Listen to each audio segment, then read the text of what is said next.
How far back does Singapore's history go? What was life like in the early years of the settlement? So much about our history has been documented, but equally, there are many stories from our past that haven't been told or that we're only beginning to discover. The National Library's mission is to collect and preserve Singapore's documentary heritage. One way is through the materials gifted by our donors, such as maps, documents, personal papers, manuscripts and photographs.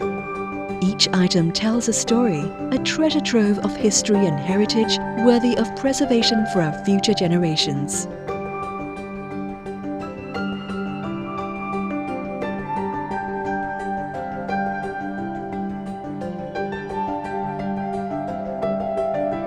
This 1596 map by Dutchman Jan Huygen van Linshoten, for instance, is based on secret Portuguese charts that marked the sailing routes to the East Indies and its profitable spice trade. Interestingly, there is a place named Singapura, located on the southern tip of the Malay Peninsula. This lithographed Quran is one of the earliest extant copies printed at Kampung Glam in 1869, a product from pioneer Muslim publishers in Singapore. 1869 was also the year Prince Alfred, the Duke of Edinburgh, and Queen Victoria's second son visited Singapore. During the visit, he was presented a loyalty address, written on purple silk and enclosed within carved wooden panels by members of the Chinese business community. Family business records give us insight into Singapore's business history. These papers document the formation of the Overseas Chinese Banking Corporation in 1932 and the expansion of the Straits Steamship Company in the 1920s. The Tanjung Pagar Dock Company dominated Singapore's port and shipping services following the opening of the Suez Canal in 1869. This plan details the docks, wharves and buildings owned by the company, rebuilt after a fire in 1878.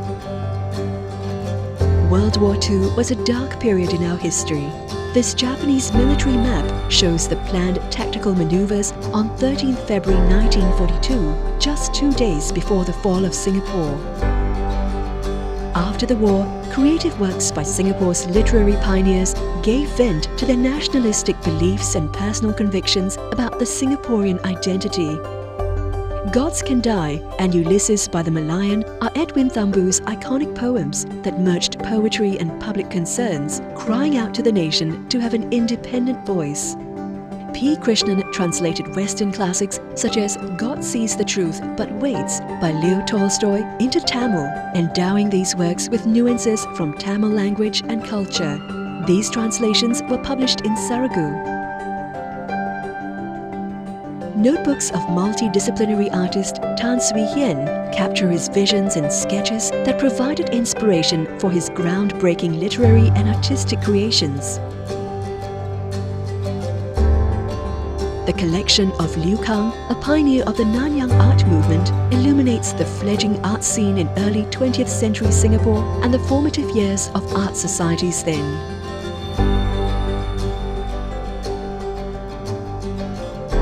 Iskandar Ismail's music has been synonymous with celebratory events such as National Day and Chingay parades. His compositions embody Singapore's rich multicultural heritage. Photographs have been indispensable in chronicling the transformation of Singapore. From 1965 to 1995, Lee Kip Lin photographed streets and buildings of Singapore from an architect's point of view.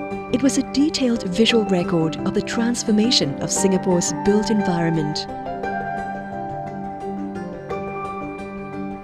The items highlighted are but a small sampling of the heritage materials that people have so generously donated to National Library over the years. Thanks to the support of these kind donors, the National Library has been able to preserve and share these treasured materials with all Singaporeans, both present as well as future generations to come.